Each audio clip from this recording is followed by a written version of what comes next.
Hello, friends, and today we are discussing a very important, very crucial subject, and this is related to the climate crisis. And when we talk about climate crisis in the context of the world, that is one of the most urgent social and critical aspect of our well-being. Because currently you must have noticed that we are observing, we are noticing a serious climate crisis which deals with the wildfire, we deal with extreme weathers, sometimes droughts, and also cyclone, which is primarily when we talk in the context of Indian subcontinent, that is near sea banks and river banks and all that. So that is becoming a very, very crucial subject and very, very crucial issue to actually dive deep and find out the solution. The climate crisis of 2025, when we talk about the global issues, it is one of the most pressing challenge going forward. Though there are many other problems, there are some social issues, there are some issues which are related to economy. But when we are talking about climate crisis, when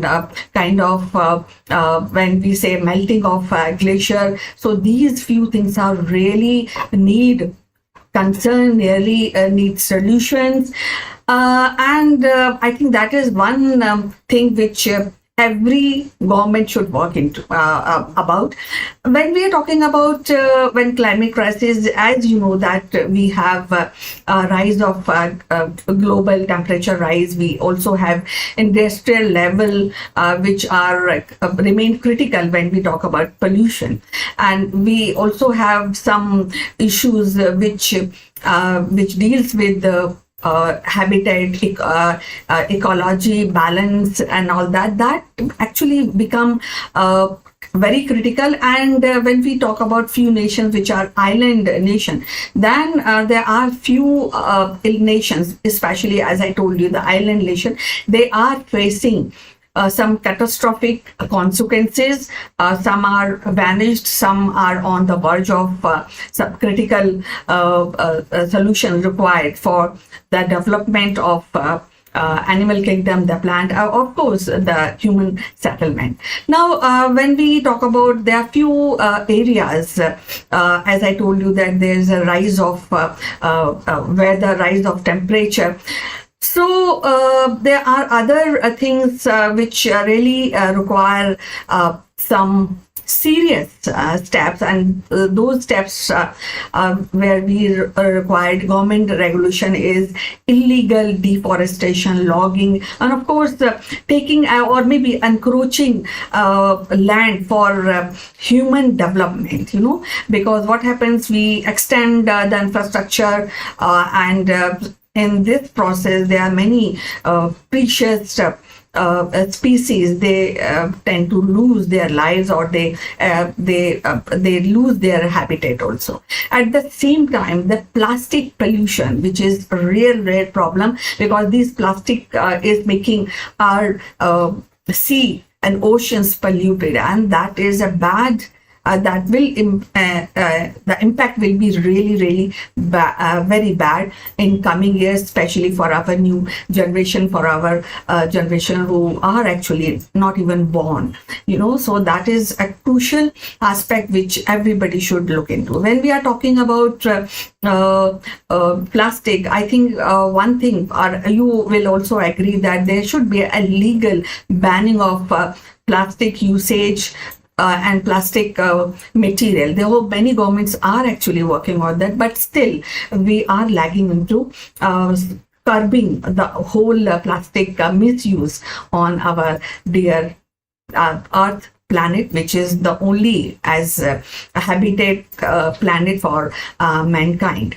Now that is why it is you will also understand that, or you will also agree that there's an urgent action which is required for the development of human settlement, human life. Now, there are many climate weeks which is being celebrated, so that some dedicated work should be done, and there are many government, there are UN also into organizing these meetings for and climate crisis, to form the laws and bylaws for the protection of the environment. And what is needed at this hour is that we should actually, in collective way, should come out or showcase some innovative solution. At the same time, all this has to be a collective effort, and the seriousness to really work on this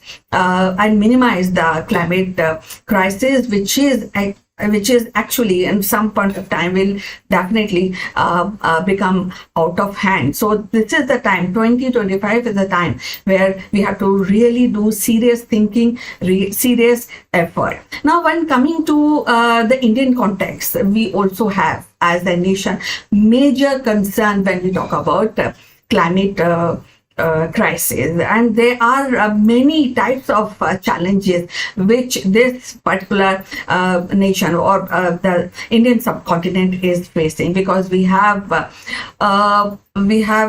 extreme weathers in India.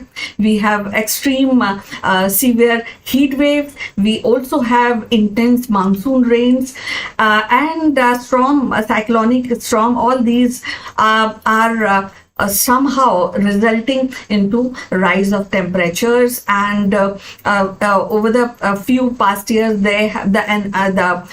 these events occurring of this event has enhanced. So the increase in frequency, intensity of heat waves actually, and that directly affecting the lives, the plant world, everything is being affected at the same time. One major pressing issue in Indian subcontinent is water scarcity. There is a critical issue, especially in some part of India, and there are many parts in Indian subcontinent where there's a depletion of groundwater, and which is a major concern. And that is resulting not only in the drinking water crisis, but also in the agriculture, and of course we have to work on water security, water enhancement. That is again a very pressing issue when we talk about the Indian subcontinent, in India in particular, and when we are talking about the year 2025, because this is where we have reached, and now time has come to really put into our mind and hearts and the effort to work on towards this extreme conditions which are resulting in climate crisis.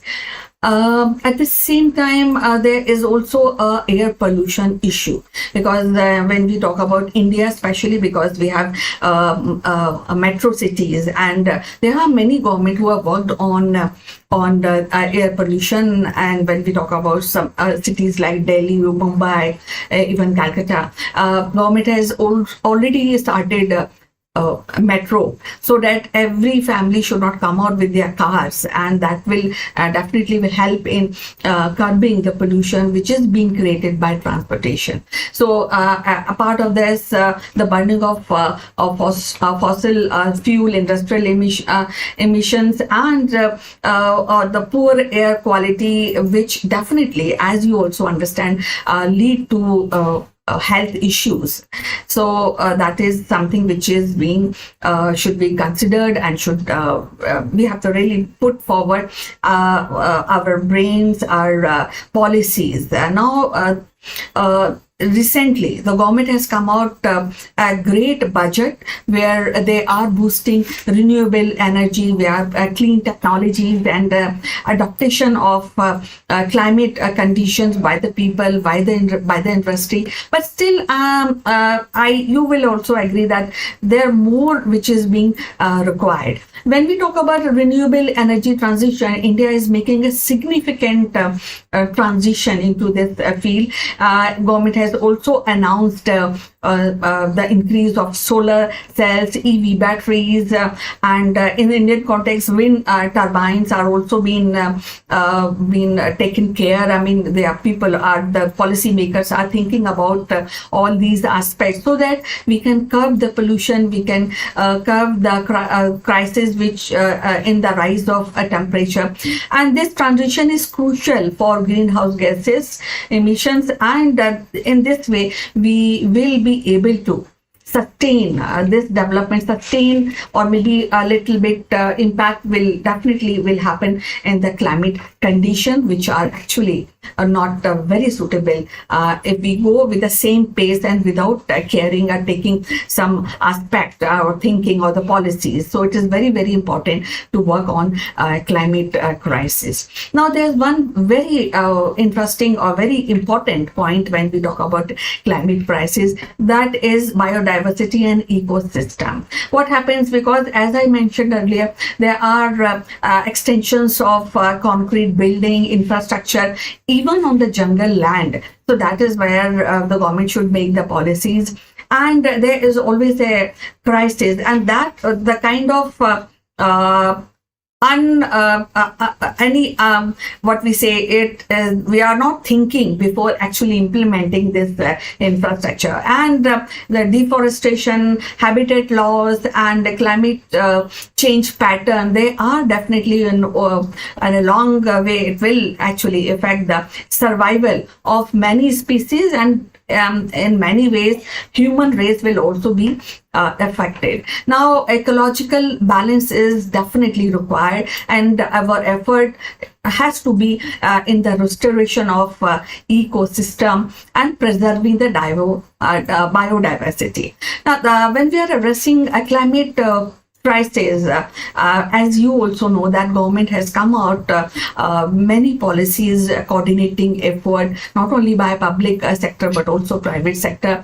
Civil society plays a very, very important role in this, because when we talk about civil societies, there is a management of some societies, I mean combined societies where people are living, the school management, they can also make students and teach them how to really work for the clean technologies and build help in building a resilient climate conditions for the survival. So it is now very, very crucial, and time has come to really think about addressing these issues. And in India, has to be coordinating effort, not only by government, as I told you, but civil society plays a very, very crucial role. So these are few ideas which I just want to present to you, and the concern that time has come to really seriously think about the melting Himalayas, the melting